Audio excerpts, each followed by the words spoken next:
After one unpleasant event or the other, we hear things like, don't let Nigeria happen to you. That country is this or that. We hear things like that. But have you ever thought about this? What if America happens to you? I was just watching a YouTube video where they were talking about the Super Bowl event. And it made me start going down back memory lane, remembering certain things that happened in Nigeria a few years ago, some very unpleasant events. Things kept unfolding. But I felt like somehow there's a lesson about that event that we did not learn as a people, as Nigerians. So I'll talk about it today. But first, let me talk about this phrase, don't let Nigeria happen to you. It's true. Let's not deny it. Nigeria can happen to you, and in a very bad way. We all know about the recent events that happened to, first of all, Anthony Joshua, then it happened to Chimamanda Adichie, and then it happened to that girl that had a snake bite. Yes. And it's been happening. It happened in Kwara where 100 people lost their lives. So Nigeria continuously happens to people. And so it's not about trying to act as if, oh, things are perfect here in Nigeria. But there's a mindset we have, sometimes we have this thing where I think it's called escapism. We think that when we escape from a situation, then nothing can happen to us. We try to escape, and because we want to escape, we don't fix things when we are supposed to, or we assume that, oh, whenever it happens, I'll have a plane or I'll have a private jet that will take me abroad to go and get treated. Sometimes you can get stuck in Nigeria, and even if you don't get stuck in Nigeria, you travel abroad, some unpleasant things could happen to you. But before I start, I want to start with commiserating with the Wigwe family. What happened to them was a really sad event, and this video is not in any way making fun of them, because anybody can transit at any time. There's no timetable except God shows you your timetable, but usually anybody can transit at any time. So this is not in any way making fun of the family. What happened to them was tragic. But I just thought about some things like, what if, for example, we know that let's even talk about the Super Bowl event. The Super Bowl event is a football event that happens in America. It's very popular, it's very huge. Millions of people go to watch the event or watch it on television. So let me just say what happened when I first heard about what happened to Wigwe. For those that don't know, Wigwe lost his life in that, on his way to the Super Bowl event, his wife and his first son. So when I first heard about it, Herbert Wigwe was a bank MD in Nigeria. So when I first heard about the event, I said to myself, oh, maybe his son was actually schooling in America, and so he went to visit and decided to go for the Super Bowl event. But I was shocked later to find out that the son actually was in Nigeria. He was in Nigeria. They had some business things they had to do in the UK, and from there they went to America. So it wasn't like he went there to visit. And during that time, please, for anything I say, please correct me if I'm wrong, because I'm just saying everything on memory. I didn't research this topic, but I know I followed the story closely when it happened. So any mistake I make, I apologize in advance. But during that time, I think the Super Eagles, they were playing a game in Cote d'Ivoire. I think they were playing a game in Cote d'Ivoire. They were playing maybe the African Nations Cup in Cote d'Ivoire. So I said to myself, oh, what if this man had decided, like, okay, let me be a patriotic Nigerian? I know it was a patriotic, I'm not saying it wasn't a patriotic Nigerian, but what if he decided to be patriotic and said, okay, instead of going for a Super Bowl event in America, I'm not an American, I don't live in America, I have my businesses in Nigeria, and what if he decided to be patriotic and decided to go to Cote d'Ivoire instead? Would that thing have happened to him? What happened? Sometimes it's good to ask ourselves certain questions, like, why did I take this road in life? Why did I go this place in life? Why did I date this person? Why did I take this job? Sometimes we just reflect. It's good to reflect and meditate on choices, so that you know exactly why you took the choices. And it's not like you can stop certain things from happening. Some things can happen whether you plan or not. But I'm just using this, like, what if he decided that, okay, let me go and support the Super Eagles instead? What would have happened? That is one. Another thing I'm also thinking is that, this idea, we in Africa, we are in Nigeria, we are so conscious of America. It makes us not build our own country. It makes us not build our own country. For example, we have a football team. We have many football teams in Nigeria. You have the Eyimba. What if we made Eyimba Eyimba so popular, or those people that play in Ibadan, please, if you remember them, I've forgotten their name, the club in Ibadan. What if we made Eyimba, for example, so popular that people will come from United States to watch? It's possible because we support him. Nigerians, we support teams like Arsenal, like Barcelona, and other teams, and we don't come from those countries. Sometimes we've never visited those countries. We can't even speak the languages there, but we support teams. What if we decide to make our own not super eagles like Eyimba and other states? Football clubs. What if we decide to make them so popular that people will come all the way from America, from UK to watch us? It's very possible.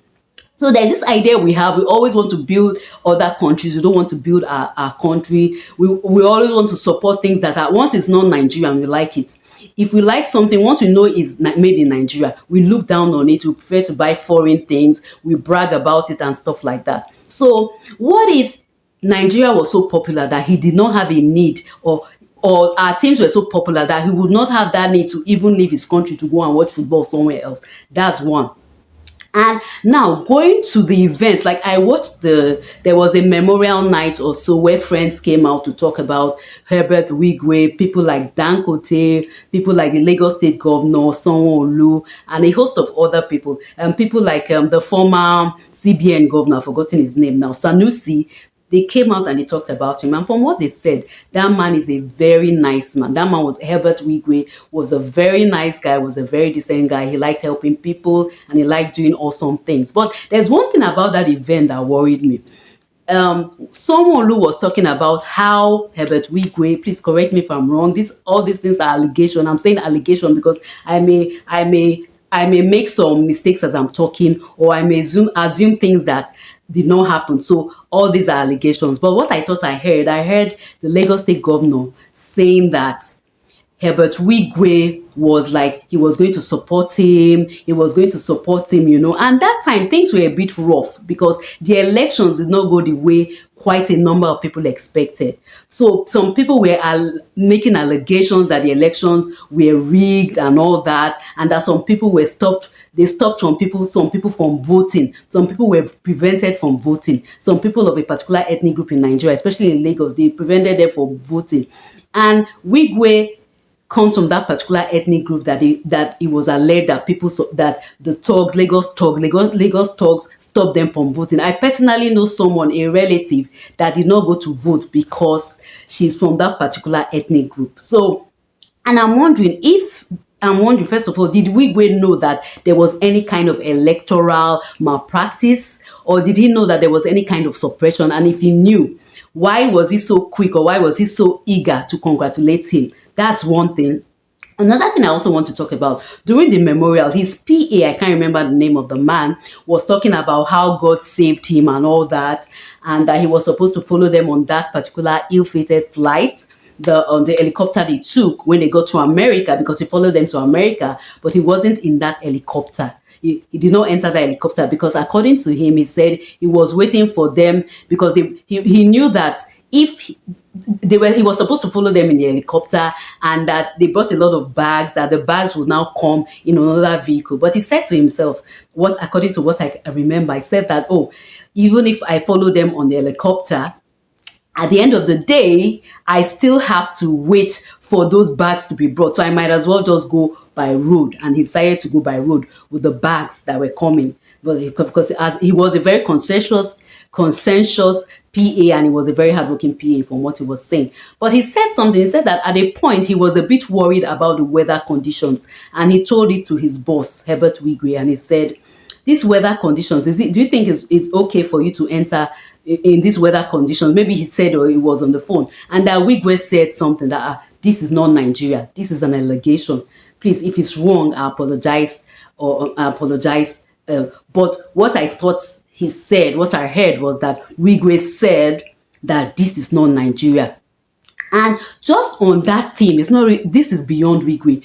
We all do it. I do it. Other people do it. We all assume that, Nigeria is the only place that things can happen. Negative things can happen. That once you cross over, you are in another country.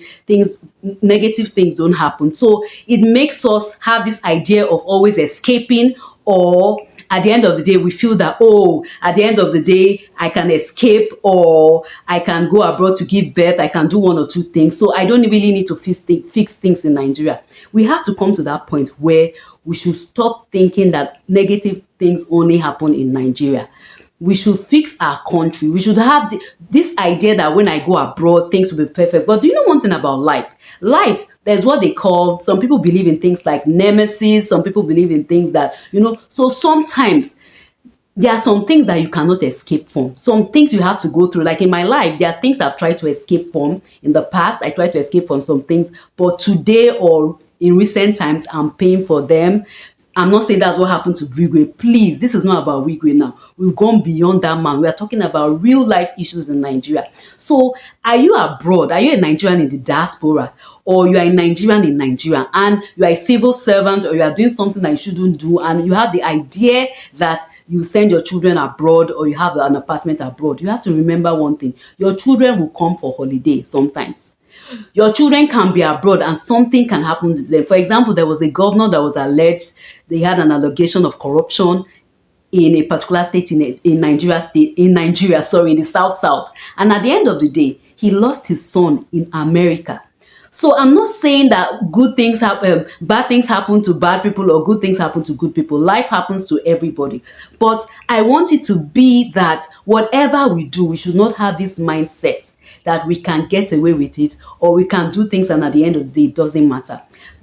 Nigeria, if we feel things are bad in Nigeria, let us do something to fix it. Let's not have this idea of escaping. I will end this video by saying I also commiserating with the Wigwe family. What happened to them was really tragic, and I don't wish it on even my worst enemy. So this is not about Wigwe. This is not about a man. People that know him, that he did so well for his bank, the bank he was an MD for, he did so well, and it's beyond him, but it's just a wake-up call for Nigerians. Let's not forget, sometimes we just brush over issues and we move on and we feel we can do what we like. No, life is not like that. There's what they call accountability. So that at the end, what is most important, we can hear those words, well done, my good and faithful servant. So what do you think about this video? Put it in comments. Also talk about what do you feel about this idea that Nigerians will always feel like, oh, we can escape, oh, we can do what we like.